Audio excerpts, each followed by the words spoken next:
વાહકતા પર સાંદ્રતાની અસર. આપણે આના પહેલાના લેક્ચરમાં જોયું હતું કે વાહકતા પર જુદા જુદા પરિબળ અસર કરતા હોય છે. એમાંનું એક આપણે જોયું કે સાંદ્રતાની અસર છે, એ વખતે આપણે બાકી રાખ્યું. રાઈટ. જ્યારે કોઈ પણ વિદ્યુત વિભાજનના દ્રાવણને મંદ કરવામાં આવે, અતિમંદ એટલે એના માટે એવું કહેવાય લિમિટ C stands to 0. ખૂબ જ મંદ દ્રાવણ, અતિમંદ દ્રાવણ કહેવાય. એ વખતે એની મોલર વાહકતા ને આપણે સીમિત મોલર વાહકતા તરીકે ઓળખીએ છીએ. આનો મતલબ એમ થાય કે જે પણ દ્રાવણ છે, દ્રાવણ ખૂબ જ મંદ થઈ ગયું છે, જેની સાંદ્રતા લગભગ 0 બરાબર હશે. હવે આપણે નિર્બળ વિદ્યુત વિભાજ્ય માટે સાંદ્રતાની અસર જોઈએ.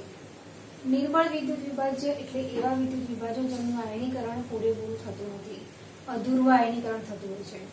જ્યારે એમના દ્રાવણને મંદ કરવામાં આવે એટલે કે એમાં દ્રાવકને ઉમેરવામાં આવે ત્યારે એમના આયનીકરણમાં વધારો થાય છે. આયનીકરણમાં વધારો થાય એટલે દ્રાવણમાં મુક્ત આયન્સ વધે. દ્રાવણમાં મુક્ત આયન વધે એટલે જે તે દ્રાવણની વાહકતામાં વધારો થાય. એટલે આપણે નિર્બળ વિદ્યુત વિભાજ્ય માટે એવું કહી શકીએ કે મંદન કરવાથી બરાબર આયનીકરણમાં વધારો થાય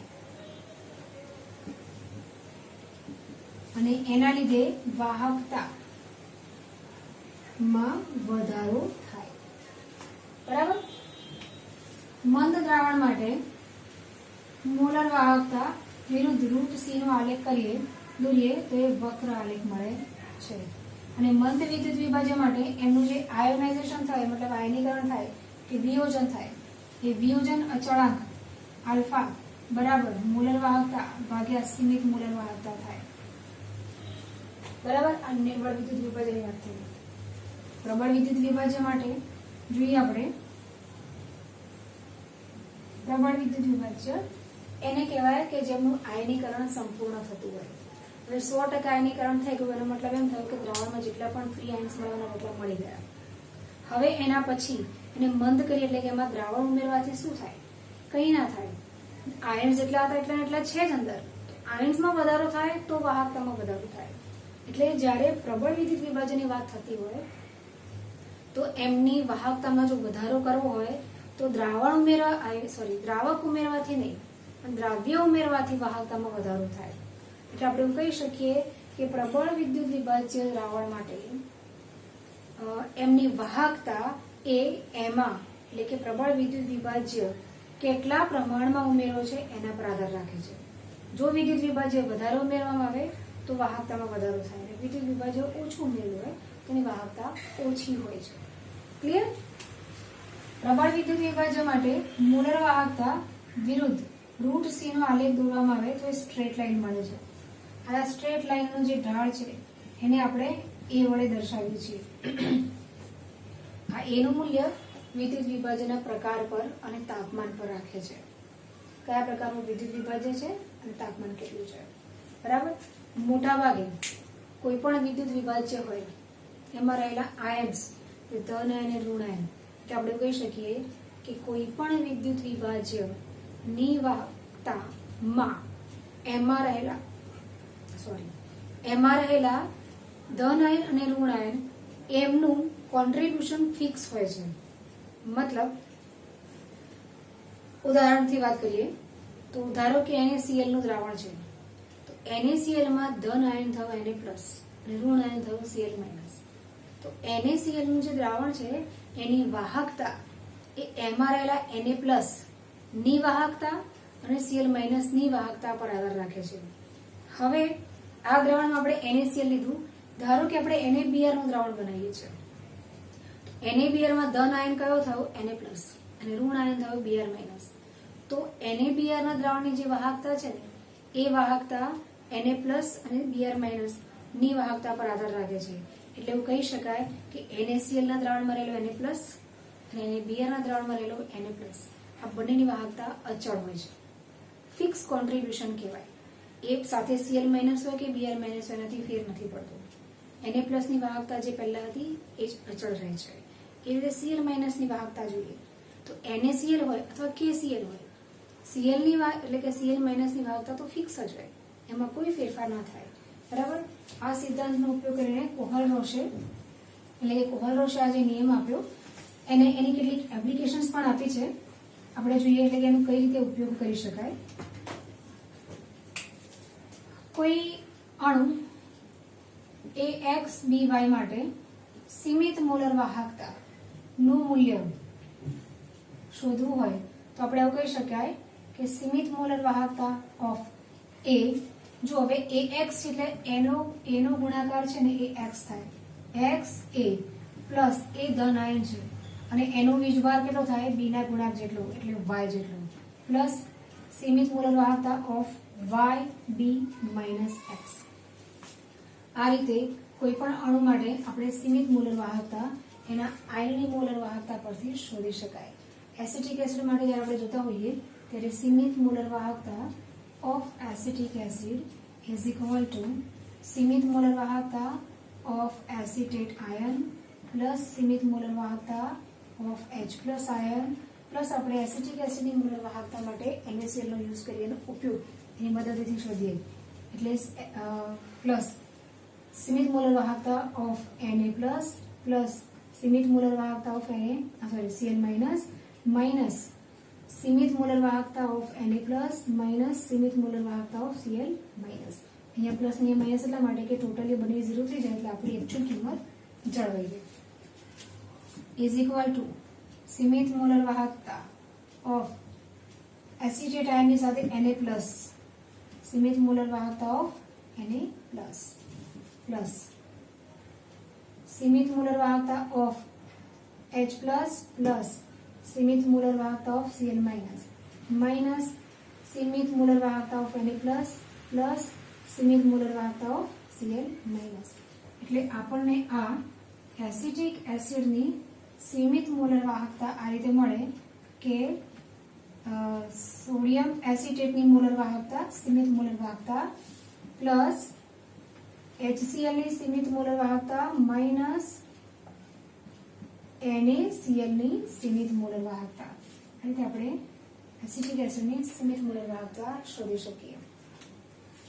હવે કોહલરોશનો જે નિયમ છે એની આપણે એપ્લિકેશન જોઈએ કે એને કઈ રીતે એનો યુઝ કરી શકીએ આપણે. બરાબર. એનો ઉપયોગ શું? તો પહેલો ઉપયોગ છે કે નિર્બળ વિદ્યુત વિભાજ્યના એટલે કે નિર્બળ વિદ્યુત વિભાજ્ય માટે સીમિત મોલર વાહકતાનું સૂત્ર મેળવવું અથવા તેનું મૂલ્ય મેળવવું. આપણે ઉદાહરણ લઈએ NH4OH માટે જેનું આયનીકરણ થાય છે NH4+ અને OH માઇનસમાં.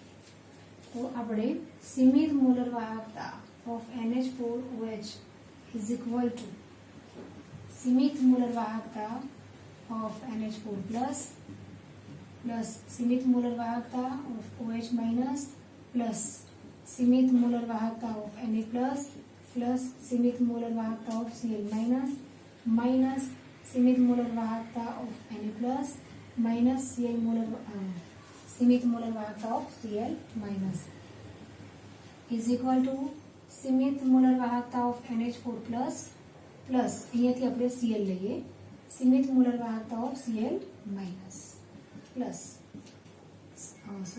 સીમિત મોલર વાહકતા ઓફ Na પ્લસ આ OH Cl સાથે જાય એટલે સીમિત મોલર વાહકતા ઓફ OH માઇનસ સીમિત મોલર વાહકતા ઓફ Na પ્લસ સીમિત મોલર વાહકતા ઓફ Cl માઇનસ. એટલે ફાઇનલી આ થાય સીમિત મોલર વાહકતા of NH4OH is equal to સીમિત મોલર વાહકતા of NH4Cl plus સીમિત મોલર વાહકતા of NaOH plus સીમિત મોલર વાહકતા of NaCl. બરાબર. આ રીતે નિર્બળ વિદ્યુત વિભાજ્ય માટે સીમિત મોલર વાહકતાનું મૂલ્ય મેળવી શકાય. હવે આનો બીજો અનુપ્રયોગ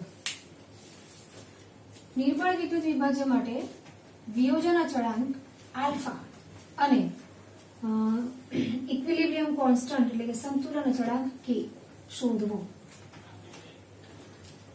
એસિટિક એસિડ ઉદાહરણ લઈએ આપણે. એસિટિક એસિડ આયોનાઇઝ થાય એસિટેટ આયન અને હાઇડ્રોનિયમ આયન H+ માં આપણે 11મા ધોરણમાં જોયું હતું પ્રક્રિયા જ્યારે શરૂ થાય છે ત્યારે શરૂઆતમાં પ્રક્રિયકની સાંદ્રતા પૂરેપૂરી હોય C અને નિપજની સાંદ્રતા 0 હોય છે બરાબર સંતુલન સમયે નિપજની સાંદ્રતા ધારો કે C આલ્ફા છે પ્રક્રિયકની સાંદ્રતા C - C આલ્ફા છે એ ટાઈમે સંતુલન અચળાંક K બરાબર જે નિપજ છે એની સાંદ્રતા આવે એટલે કે એસિટેટ આયન ની સાંદ્રતા ગુણ્યા H+ આયન ની સાંદ્રતા ભાગ્યા પ્રક્રિયક એસિટિક એસિડ ની સાંદ્રતા થાય હવે આ બધાની સાંદ્રતા આપણે કિંમત મૂકી આપણે માટે K બરાબર C આલ્ફા ગુણ્યા C આલ્ફા છેદમાં C - C આલ્ફા આ બધાની સાંદ્રતા આપણે અહીંયાથી લીધી તો અહીંયા C² આલ્ફા સ્ક્વેર થયો છેદમાં C ને કોમન કાઢીએ તો 1 - આલ્ફા થાય કૌંસમાં પણ આપણે આગળ જોયું હતું કે નિર્બળ વિદ્યુત વિભાજ્ય માટે આલ્ફા બરાબર સીમિત મૂલર વાહકતા ભાગ્યા સીમિત મૂલર વાહકતા હતું તો આપણે આલ્ફાની આ કિંમત અહીંયા વાપરીએ માટે K બરાબર હવે જો અહીંયા C² છે અહીંયા C છે એટલે આપણે આ C ને કટ કર્યો એટલે ઉપર ખાલી C આલ્ફા સ્ક્વેર રહેશે એટલે આ C થયો આલ્ફા સ્ક્વેર એટલે મૂલર વાહકતા ભાગ્યા સીમિત મૂલર વાહકતા એનો વર્ગ છેદમાં 1 - મૂલર વાહકતા છેદમાં 1